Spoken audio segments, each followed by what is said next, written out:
এবার মারাঠা সাম্রাজ্য। মারাঠা সাম্রাজ্যের প্রধানকে বলা হয় ছত্রপতি। পরপর আসে শিবাজি, সম্ভাজি, রাজারাম, শিবাজি দ্বিতীয়, শাহুজি।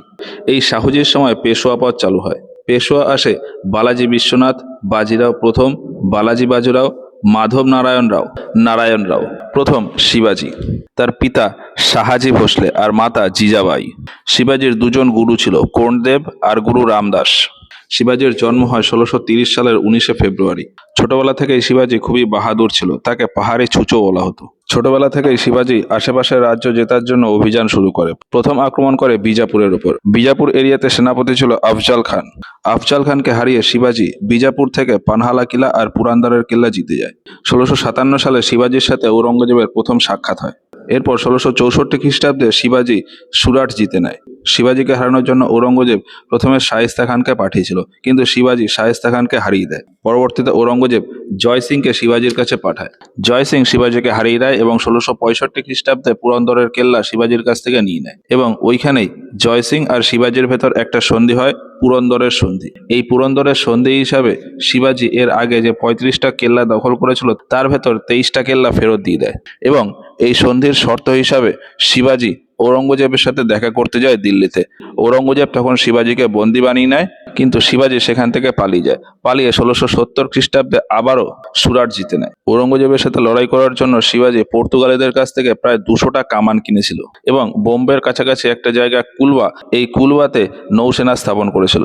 শিবাজির কাছে দুই রকমের সেনা ছিল, স্থায়ী সেনা আর অস্থায়ী সেনা। স্থায়ী সেনাকে বলা হতো ওয়ার্গিস আর অস্থায়ী সেনা শিলাদার। স্থায়ী সেনা ওয়ার্গিস, অস্থায়ী সেনা শিলাদার। এই যে ১৬৭০ খ্রিস্টাব্দে শিবাজি আবারও সুরাট জিতে নিল, এরপর শিবাজি উপাধি নেয় হায়দ্রাবাদ ধর্মোদ্ধারক। ১৬৭০ খ্রিস্টাব্দে শিবাজি উপাধি নেয় হায়দ্রাবাদ ধর্মোদ্ধারক। এখন ১৬৭০ খ্রিস্টাব্দে এই সুরাট জেতার পর ১৬৭৪ খ্রিস্টাব্দে শিবাজি নিজের রাজ্যাভিষেক করায় এবং এই সময় থেকে ঔরঙ্গজেব শিবাজিকে আর কখনোই হারাতে পারেনি। শিবাজি তার এই রাজ্যাভিষেক করায় বেনারসের এক পণ্ডিত গঙ্গা ভট্টকে দিয়ে। শিবাজি তার সাম্রাজ্য চালানোর জন্য ৮জন মন্ত্রী রেখেছিলেন, এদেরকে বলা হতো অষ্টপ্রধান। আর এই অষ্টপ্রধানের ভেতরেও প্রধান ছিল পেশোয়া। তবে অন্যান্য যারা ছিল তারা হলো পেশোয়া, আমাত্য, সারিয়ানবাদ, সুমন্ত, বাক্যানবিশ, পণ্ডিতরাও, পটনিস আর ন্যায়াধীশ।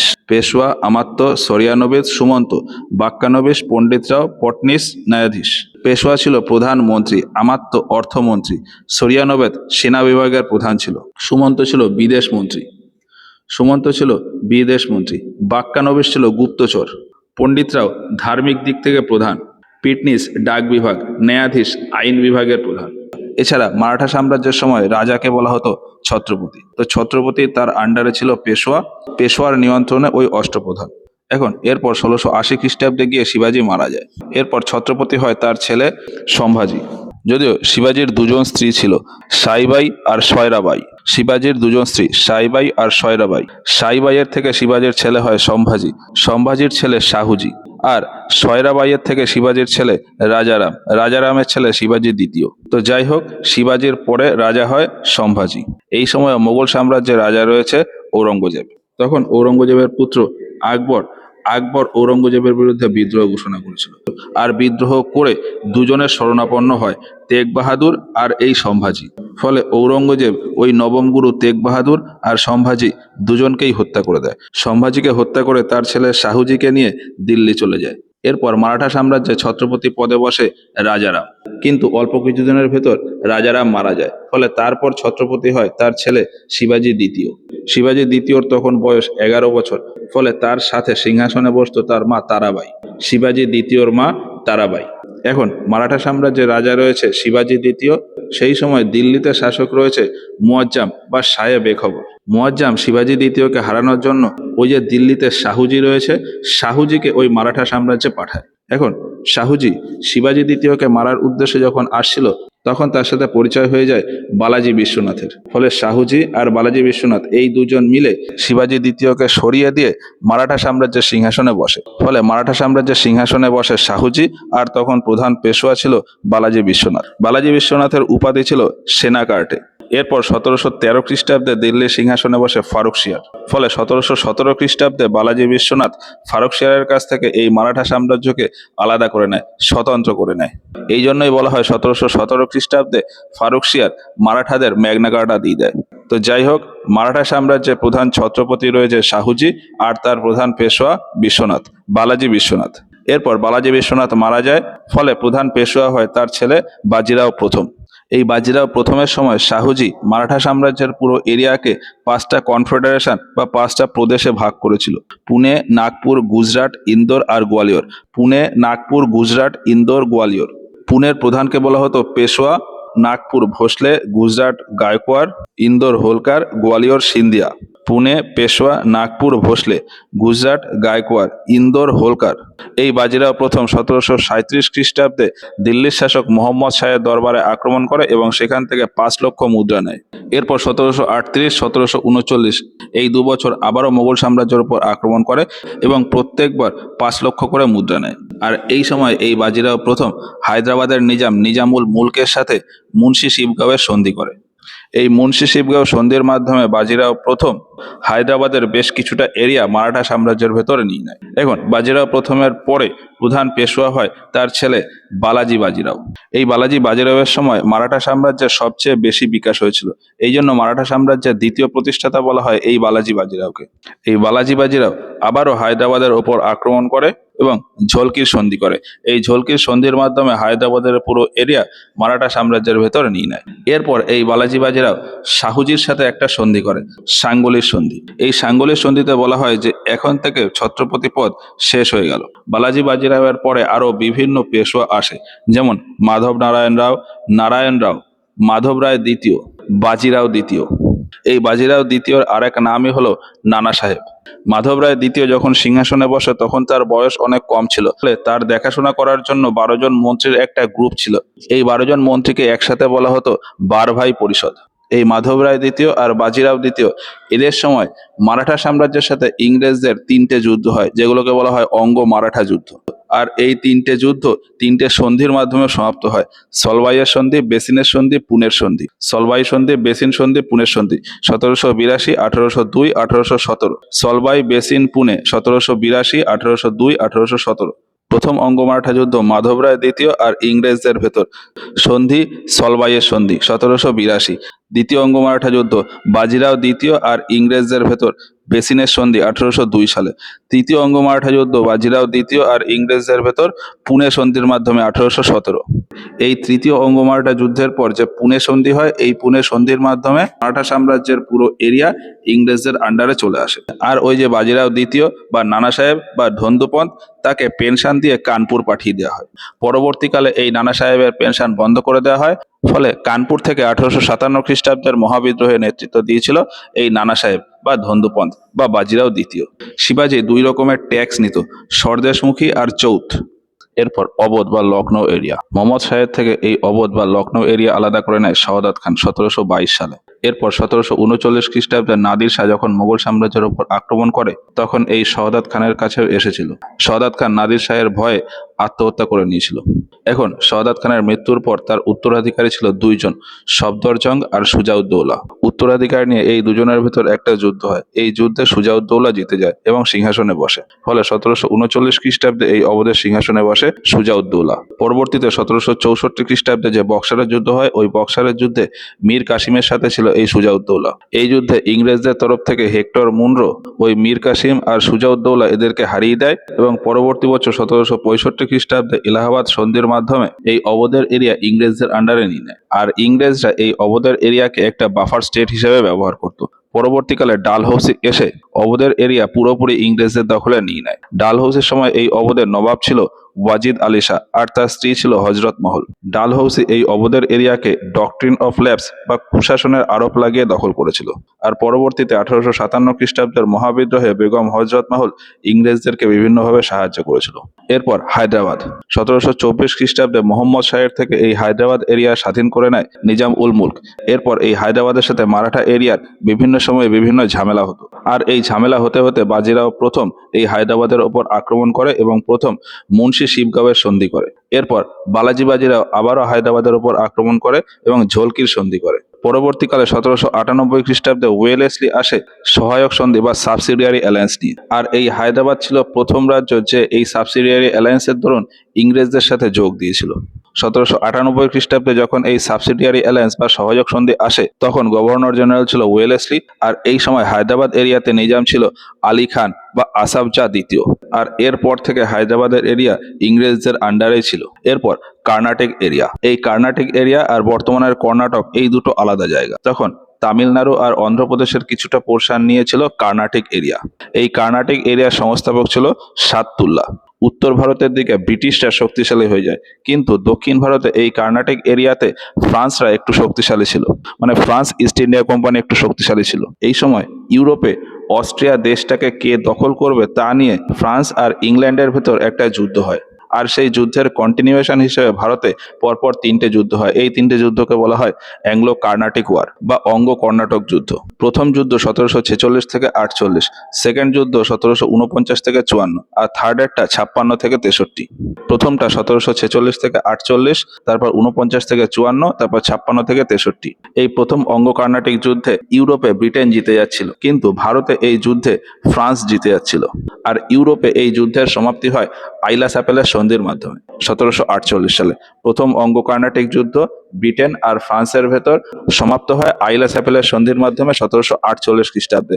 সেকেন্ড যুদ্ধ 1749 থেকে 54, এটা সমাপ্ত হয় পন্ডিচেরির সন্ধির মাধ্যমে। আর তৃতীয় যুদ্ধ প্যারিসের সন্ধির মাধ্যমে। আইলা স্যাপেল, পন্ডিচেরি, প্যারিস। পন্ডিচেরির সন্ধি হয় 1755 সালে, প্যারিসের সন্ধি 1763 সালে। ফার্স্ট, সেকেন্ড, থার্ড এই তিনটে যুদ্ধই ফ্রান্স আর ব্রিটেনের ভেতরে হয়। ভারতে প্রথম অঙ্গ কর্ণাটক যুদ্ধে জিতে গিয়েছিল ফ্রান্স, কিন্তু সেকেন্ড আর থার্ড যুদ্ধে ব্রিটেন জিতে যায়। এই তৃতীয় অঙ্গ কর্ণাটক যুদ্ধেরই একটা পার্ট হলো বন্দিবাসের যুদ্ধ 1760 সালের। আর এই তৃতীয় অঙ্গ কর্ণাটিক যুদ্ধটাকে 7 ইয়ার্স ওয়ারও বলা হয়।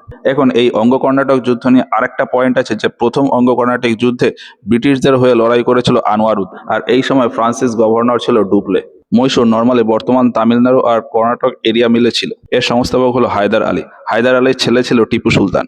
হায়দার আলী আর টিপু সুলতান দুজনেই ফ্রান্সের ফেভারে ছিল। এই জন্য হায়দার আলীর সাথে ব্রিটিশ ইস্ট ইন্ডিয়া কোম্পানির মাঝে মধ্যেই বিভিন্ন ঝামেলা হতো। আর এই ঝামেলা নিয়েই মহীশূর এরিয়ার সাথে ইংরেজদের 4টে যুদ্ধ হয়। এই যুদ্ধগুলোই হলো অঙ্গ মহীশূর যুদ্ধ। এই যুদ্ধের সময়কাল 1767 থেকে 69, 80 থেকে 84, 1790 থেকে 92 আর 1799। 1767 থেকে 69, 80 থেকে 84, 90 থেকে 92 আর 99। এই 4টে যুদ্ধ বিভিন্ন সন্ধির মাধ্যমে সমাপ্ত হয়, যেমন মাদ্রাসের সন্ধি, ম্যাঙ্গালোর সন্ধি, শ্রীরঙ্গপত্তনমের সন্ধি। আর চতুর্থ অঙ্গ মহীশূর যুদ্ধে কোনো সন্ধি হয়নি। মাদ্রাস, ম্যাঙ্গালোর, শ্রীরঙ্গপত্তনম, মাদ্রাস, ম্যাঙ্গালোর, শ্রীরঙ্গপত্তনম। 1767 থেকে 69, 80 থেকে 84, 90 থেকে 92 আর 99-তে। প্রথম আর দ্বিতীয় অঙ্গ মহীশূর যুদ্ধ হায়দার আলীর সাথে ব্রিটিশদের, আর তৃতীয় ও চতুর্থ অঙ্গ মহীশূর যুদ্ধ টিপু সুলতানের সাথে ব্রিটিশদের। এই 4টে যুদ্ধের ভেতর প্রথম অঙ্গ মহীশূর যুদ্ধে শুধুমাত্র হায়দার আলী জিতে গিয়েছিল, বাকি 3টে যুদ্ধে ব্রিটিশরা জিতে যায়। এবার টিপু সুলতান সম্পর্কে দু একটা কথা বলি। টিপু সুলতান খুব ভালোভাবেই জানতেন যে ইংরেজদেরকে যদি কেউ টেক্কাইতে পারে সেটা হলো ফ্রান্স। এই জন্য টিপু সুলতান ফ্রান্সের ফেভারে ছিলেন, এবং ফ্রান্সে তখন দুটো পার্টি ছিল, গরম দল আর নরম দল, অর্থাৎ জ্যাকোবিয়ান পার্টি আর জিওনিস্ট পার্টি। টিপু সুলতান এই গরম দল বা জ্যাকোবিয়ান ক্লাব জয়েন করেছিলেন। টিপু সুলতানের সাথে ফ্রান্সিস গভর্নরের খুব ভালো একটা সম্পর্ক ছিল। টিপু সুলতান নিজের টাকায় সিঙ্গেরি পিঠের পুনর্নির্মাণ করেছিলেন। তো যাই হোক, চতুর্থ অঙ্গ মহীশূর যুদ্ধের পর টিপু সুলতান মারা যায় এবং মহীশূর এরিয়া ইংরেজদের আন্ডারে চলে আসে। এরপর পাঞ্জাব এরিয়ার নিয়ন্ত্রণ ছিল শিখ গুরুদের কাছে। এখন দশম গুরু গুরু গোবিন্দ সিং এর পরে আর গুরুপদ আসেনি, ফলে পাঞ্জাব এরিয়াতে এই শিখরা ছোট ছোট গ্রুপে ভাগ হয়ে যায়। এই গ্রুপগুলোকে বলা হতো মিশল। এদের ভেতরে একটা মিশল ছিল শুকরচকিয়া মিশল, আর এই শুকরচকিয়া মিশলের রাজা ছিল রাজা রঞ্জিত সিং। রঞ্জিত সিং রাজা থাকাকালীন আফগানের রাজা জামান শাহের সাথে তার বিভিন্ন সময় যুদ্ধ হয়, কিন্তু শেষমেশ গিয়ে জামান শাহের সাথে তার খুব ভালো বন্ধুত্বের সম্পর্ক তৈরি হয়ে যায়। আর এই সম্পর্কের দরুন জামান শাহ রঞ্জিত সিংকে লাহোর উপহার হিসেবে দিয়েছিলেন। এরপর রঞ্জিত সিং এই লাহোরকে পাঞ্জাবের রাজধানী বানান। এইভাবে চলতে চলতে 1809 খ্রিস্টাব্দে রঞ্জিত সিং আর ব্রিটিশ গভর্নর চার্লস মেটকাফ এই দুজনের ভেতর একটা সন্ধি হয়, অমৃতসরের সন্ধি। আর এই সন্ধির দরুন শতদ্রু নদীকে পাঞ্জাব আর ইংরেজদের মাঝখানে সীমানা বেঁধে দেওয়া হয়। রঞ্জিত সিং এর পরে রাজা আসে খড়ক সিং। তার দরবারে মন্ত্রী ছিল ধ্যানচাঁদ। ধ্যানচাঁদ খড়ক সিংকে হত্যা করে দেয়। খড়ক সিং এর পরে রাজা হয় ননিয়াল সিং। তার দরবারেও প্রধানমন্ত্রী ছিল ধ্যানচাঁদ। ধ্যানচাঁদ এই ননিয়াল সিংকেও হত্যা করে দেয়। এরপর রাজা আসে শের সিং। শের সিং এর দরবারেও প্রধানমন্ত্রী ছিল ধ্যানচাঁদ। এই সময় ধ্যানচাঁদ অসুস্থ হয়ে মারা যায়। এই সময় শের সিং এর সাথে ঝামেলা হয়েছিল ডালহৌসির এবং ছোটখাটো একটা যুদ্ধও হয়েছিল। এই যুদ্ধে একদিকে ছিল শের সিং আর অন্যদিকে ছিল ডালহৌসির সেনাপতি চার্লস নেফিয়ার। চার্লস নেফিয়ার শের সিংকে হত্যা করে দেয় এবং তার কাছ থেকে কোহিনূর হীরা নিয়ে ডালহৌসিকে দিয়ে দেয়। ফলে শের সিং এর পরে রাজা হয় তার ছেলে দিলীপ সিং। কিন্তু দিলীপ সিং তখনও ছোট ছিল, ফলে তার সাথে শাসন করত তার মা জিন্দ কর। শের সিং এর পরে রাজা হয় দিলীপ সিং, সাথে শাসন করত তার মা জিন্দ কর। এই সময় শিখদের সাথে ইংরেজদের প্রথম ফার্স্ট অঙ্গশিখ যুদ্ধ হয় 1845 থেকে 46। এই যুদ্ধে একদিকে ছিল শিখ সাম্রাজ্যের দুজন সেনাপতি তেজা সিং আর লাল সিং। শিখ সাম্রাজ্য থেকে তেজা সিং আর লাল সিং। অন্যদিকে ব্রিটিশদের থেকে ছিল হার্ডিংস। এই যুদ্ধ সমাপ্ত হয় লাহোরের সন্ধির মাধ্যমে। আর এই লাহোরের সন্ধির দরুন ইংরেজরা দিলীপ সিংকে বিদেশে পাঠিয়ে দেয় এবং জিন্দ করকে পেনশন দিয়ে কাশ্মীর পাঠিয়ে দেয়। এরপর 1848 খ্রিস্টাব্দে আবারও শিখদের সাথে ইংরেজদের একটা যুদ্ধ হয়, যেটাকে বলা হয় দ্বিতীয় অঙ্গশিখ যুদ্ধ। তো প্রথম অঙ্গশিখ যুদ্ধ 1845 থেকে 46, দ্বিতীয় যুদ্ধ 48 থেকে 49। প্রথম অঙ্গশিখ যুদ্ধের পর সন্ধি হয় লাহোরের সন্ধি। দ্বিতীয় অঙ্গশিখ যুদ্ধের পর আর কোনো সন্ধি হয়নি। এরপর বাংলা। মোহাম্মদ শাহের থেকে 1722 সালে বাংলার এরিয়া স্বাধীন করে নেয় মুর্শিদ কুলি খাঁ। মুর্শিদ কুলি খানের পরে বাংলার এরিয়াতে দুজন পরপর রাজা আসে, সুজাউদ্দিন আর আলীবর্দী খাঁ। আলীবর্দী খাঁয়ের পরে রাজা হয় সিরাজউদ্দৌলা। ইংরেজরা সিরাজউদ্দৌলার কাছ থেকে অনুমতি নিয়ে কলকাতাতে একটা গোদাম বানাতে চেয়েছিল, কিন্তু ইংরেজরা গোদামের পরিবর্তে সেখানে কেল্লা বানানোর কাজ শুরু করে, সেটাকেই বলা হয় ফোর্ট উইলিয়াম। এরপর সিরাজউদ্দৌলা 1756 খ্রিস্টাব্দের 20 জুন এই ফোর্ট উইলিয়ামে আসে এবং 146 জন লোককে ধরে একটা ছোট ঘরে বন্দি করে দেয়। পরের দিন দেখা যায় যে ওই 146 জনের ভেতর 123 জন লোক মারা যায়। যারা বেঁচে ছিল তাদের ভেতর একজন ব্রিটিশ ইতিহাসবিদ ছিল হলওয়েল। ফোর্ট উইলিয়াম এই ঘটনাকে বলা হয় অন্ধকূপ হত্যা বা ব্ল্যাক হোল ট্র্যাজেডি। এই ঘটনার পর ইংল্যান্ডের রাজা মাদ্রাজ থেকে রবার্ট ক্লাইভকে বাংলার উদ্দেশ্যে পাঠায়। রবার্ট ক্লাইভ বাংলাতে এসে মির্জাফরকে তার দলে নিয়ে নেয় এবং এরপর সিরাজউদ্দৌলার সাথে রবার্ট ক্লাইভের একটা যুদ্ধ হয়, পলাশির যুদ্ধ। এই পলাশির যুদ্ধের ডেট 1757 খ্রিস্টাব্দের 23 জুন। পলাশির যুদ্ধ 1757 খ্রিস্টাব্দের 23 জুন। এই যুদ্ধে মির্জাফর ষড়যন্ত্র করিয়ে রবার্ট ক্লাইভকে দিয়ে সিরাজউদ্দৌলাকে হারিয়ে দেয়। এরপর রবার্ট ক্লাইভ বাংলার মসনদে মির্জাফরকে বসায়। এখন ইংরেজরা যেহেতু মির্জাফরকে বাংলার এরিয়াতে নবাব হিসেবে বসিয়েছিল, এই জন্য ইংরেজরা মির্জাফরের কাছ থেকে প্রচুর ধন দৌলত নিত। আর এই ধন দৌলত নিতে নিতে মির্জাফরের কোষাগার শেষ হয়ে যায় এবং ইংরেজরা মির্জাফরের কাছ থেকে দস্তক প্রথা নিয়েছিল। এখন কিছুদিন যেতে যেতে কোষাগার প্রায় খালি হয়ে যাওয়ায় মির্জাফর ইংরেজদের বিভিন্ন ধন দৌলত দিতে অস্বীকার করে। এই জন্য ইংরেজরা মির্জাফরকে সরিয়ে দিয়ে মীর কাসিমকে বাংলার মসনদে বসায়। মীর কাসিম নবাব হিসেবে বসে দুটো গুরুত্বপূর্ণ ঘোষণা করে, বলে যে এখন থেকে দস্তক প্রথা আর লাগু থাকবে না এবং মীর কাসিম বাংলার এই রাজধানী মুর্শিদাবাদ থেকে মুঙ্গেরে শিফট করে নেয়। মীর কাসিমের এই ঘটনায় ইংরেজরা খুবই ক্রুদ্ধ হয় এবং মীর কাসিমকে সরিয়ে দিয়ে আবারও মির্জাফরকে নবাব হিসেবে বসায়। এরপর মীর কাসিম প্রতিশোধ নেওয়ার জন্য অবধ এরিয়াতে সুজাউদ্দৌলার কাছে যায়। তারপর মীর কাসিম আর সুজাউদ্দৌলা একসাথে দিল্লির নবাব শাহ আলম দ্বিতীয়র কাছে যায়। এরপর মীর কাসিম, সুজাউদ্দৌলা আর শাহ আলম এই তিনজন মিলে 1764 খ্রিস্টাব্দে ইংরেজদের বিরুদ্ধে একটা যুদ্ধের ঘোষণা করে, সেটাই হলো বক্সারের যুদ্ধ। 1764 খ্রিস্টাব্দের এই বক্সারের যুদ্ধে একদিকে ছিল মীর কাসিম, সুজাউদ্দৌলা আর শাহ আলম দ্বিতীয়, অন্যদিকে ছিল ইংরেজদের থেকে রবার্ট ক্লাইভ। রবার্ট ক্লাইভের সেনাপতি ছিল হেক্টর মুনরো। এই যুদ্ধে মীর কাসিম, সুজাউদ্দৌলা আর শাহ আলম দ্বিতীয় এই তিনজনেই ঘায়েল হয়ে যায়। মীর কাসিম কিছুদিন পর পালিয়ে নেপাল চলে যায় এবং ইংরেজরা শাহ আলম দ্বিতীয় আর সুজাউদ্দৌলা এদের দুজনকে বন্দি বানিয়ে নেয়। পরবর্তীতে 1765 খ্রিস্টাব্দে এই শাহ আলম দ্বিতীয় আর সুজাউদ্দৌলা এই দুজনের সাথে ইংরেজদের একটা সন্ধি হয়, এলাহাবাদের সন্ধি। এই সন্ধির ভিত্তিতে ইংরেজরা বাংলা, বিহার আর উড়িষ্যা থেকে দিওয়ানি অধিকার লাভ করে নেয় এবং এই এরিয়ার প্রশাসনিক দায়িত্ব দিয়ে রাখে শাহ আলম দ্বিতীয় আর মির্জাফরকে। যদিও বাংলার এরিয়া থেকে ট্যাক্স তোলার দায়িত্ব দিয়ে দেয় রাজা খানকে। এখন বলা যায় যে 1757 খ্রিস্টাব্দের পলাশির যুদ্ধের পর বাংলার পুরো এরিয়া ইংরেজদের অধীনে চলে আসে। আর 1764 খ্রিস্টাব্দে বক্সারের যুদ্ধের পর উত্তর ভারতের পুরো এরিয়া ইংরেজদের দখলে চলে আসে। আর এই পর্যন্ত হলো মেডিয়েভাল হিস্ট্রি। এরপরে মডার্ন হিস্ট্রি।